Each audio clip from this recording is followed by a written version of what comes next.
Mr. President, welcome. Thank you. It's great for us. It's a pleasure to see you. It's good to see you, and I hope the next time that I see you, I'll be in Kazakhstan. We are debating in a whole raft of ways the war, markets, and ramifications. But you have a very special level of knowledge to impart to this audience. You know Putin. What are we in the West underassuming or not recognizing in the lengths to which Putin will go to? Well, it's a difficult story to talk about, particularly for the leader of Kazakhstan, which enjoys close relationship with Russia, as well as with Ukraine. So we are very much concerned about what is taking place in Ukraine, but at the same time, we believe that the negotiation process must be continued, and Kazakhstan, as a close friend of both states, would be able to provide our own opportunities, our own chances to bring together both conflicting states. What will bring an end to this conflict and a form of peace, in your view? I think that, first of all, the goodwill of both states, but at the same time, the support of the international community. Unfortunately, the international community has been split over, and the Security Council is a sad story. Never before the United Nations has been in such a bad situation. We remember at the time of the Cold War, many years ago. Even during the Cold War, the United Nations has been much more united than now. So I'm very much concerned about what will be happening with the United Nations in the future, but I'm a strong believer in multilateralism. I do believe that the international community must be much more getting together to show its solidarity and, of course, to put our influence, positive influence on both states so that we could bring them together to come to peace. When was the last time you spoke to Zelensky? What was the last robust conversation you had with Zelensky? You mean who? President Zelensky in Ukraine. I know President Zelensky very well. I had a meeting with him in the United Nations 2 or 3 years ago. I had a telephone call as soon as the whole situation in Ukraine. And more recently? More recently, no, okay. Frankly speaking. But I want to note that Kazakhstan provides humanitarian assistance to Ukraine, to the people of Ukraine. In terms of the St. Petersburg Forum that you've just been to, you openly, I suppose for want of better words, to quote you, you do not recognize the quasi-state of the territories of Lugansk and Donetsk. You talk about, I suppose, a bit of a pushback, an open pushback to Putin. Did he express any disappointment to you? No. We had a very nice meeting immediately after the conference, after the forum. We have been talking about some concrete issues regarding bilateral cooperation between both Kazakhstan and Russia.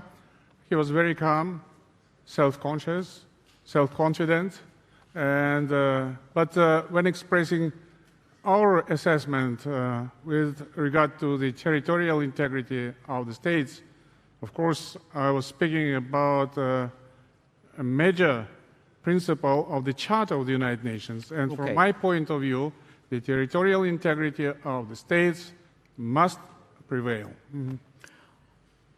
Look, when leaders make statements, there are consequences. Do you have any concern of an economic consequence from Russia, from Putin, on Kazakhstan? I just said that we have an excellent relationship in so many areas. As a matter of fact, both Kazakhstan and Russia are allies.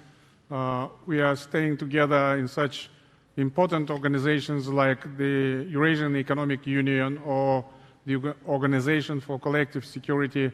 So, of course, we are concerned about the impacts of the whole situation, and we do feel some negative effects with regard to our economy. That's why we insist on having more active international cooperation so that we could find a way how to get out of the crisis. We have been talking, perhaps you remember, about the Chinese formula of the crisis. That means the dangerous situation, but at the same time, a lot of opportunities to get out from this dangerous situation. So we are thinking about how to get out from this dangerous situation. So our attitude, our assessment... But is part of that solution, as you see a vision forward to peace, is that an annexation of the East? Is that something that needs to be talked more about and more resolutely to bring peace? Do you think that's the road to peace? I'm not talking about the annexation. I'm just talking about the previous agreement, which has been almost reached in Istanbul, about Ukraine, which was going to become a demilitarized state, non-nuclear state, and I think that this kind of status of Ukraine was acceptable to Russia as well as to the whole international community. And by the way, when I was having a telephone conversation with President Putin, I said, okay, it would be a very good agreement that if Ukraine would become a non-nuclear state and would become a state which will not be joining any military organizations like NATO and so on. Which is a whole other discussion, and time is obviously against us. You talked about trade and Kazakhstan suffering as a result of war. A large portion of your oil is exported via Russia. Yes. Are people still buying Kazakh oil? Is there any major reduction in the big trading houses who are here over these next couple of days buying oil from Kazakhstan? Kazakh oil is still in demand on the international markets. As robust as people are still buying our oil, and we are very much grateful to the appropriate companies and states. But at the same time, of course, we need to think up how we could diversify our routes. And this is the issue we are thinking about, and we want to diversify our international trade routes. We are talking about the Trans-Caspian route, and just the other day I was in Tehran, and we signed a very important agreement on how we could organize this kind of trade by train in our part of the world. So I think that, yes, the whole situation is not that simple. It's rather challenging, but at the same time, I see a lot of opportunities to make trade, to promote a diversified strategy, and I'm not that pessimistic. Rather, I'm optimistic about the future. Well, that is about developing trade, and I suppose the world is going to seek new trade relationships, bilateral relationships, as we go into what everybody expects a much tougher time. Let's stay with the oil theme for just now. We've seen, you're obviously part of the OPEC Plus family. We've seen an increase in supply by OPEC Plus.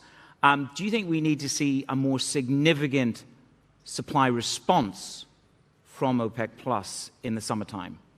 I think so, and I believe that Kazakhstan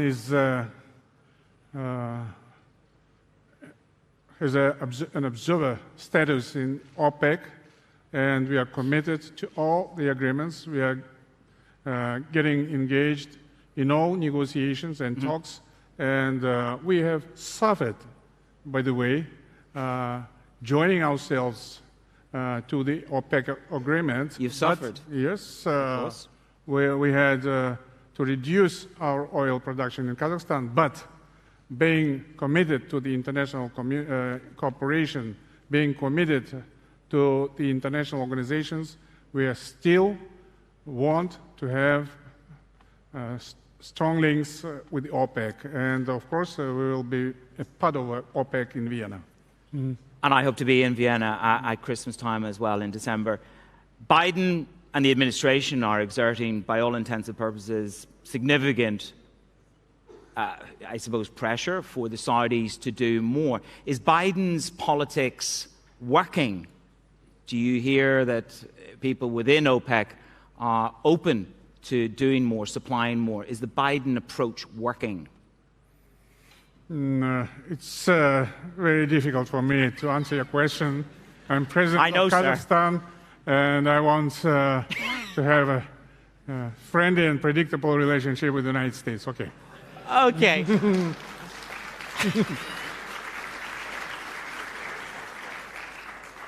It would be shameful of me as a journalist not to try another question.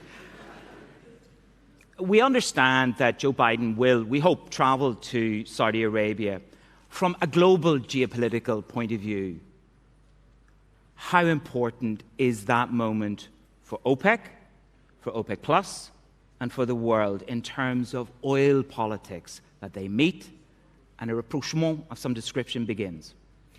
Just in general, generally I would say that the proposed visit of President Biden to Saudi Arabia will be, of course, an event of great importance. And it will have a... Is it pivotal? Pivotal, yes. I think that it will have a decisive impact on the oil market, and of course we'll be closely following the process of negotiations that is going to take place in Saudi Arabia. I think that it's a major event, his visit to Saudi Arabia, as far as the oil market, the whole international market is concerned. And we'll be following, and once again, it's very important. How much spare capacity have you got? It's a slightly, you said you suffered. Everybody had to suffer. But what extra capacity have you got, and what ambitions have you got in terms of growth for oil? Okay, we have been producing 92 tons of oil each year. So we had to reduce it by 4 million tons. But our capacity is about 100 million tons of oil. So once again...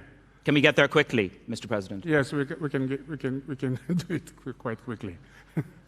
Time is a terrible thief. I've got a minute, so we'll go for the current state of play is a rolling weaponization of gas by Putin on the EU. So it depends which country you are and any which week how much gas you're going to get.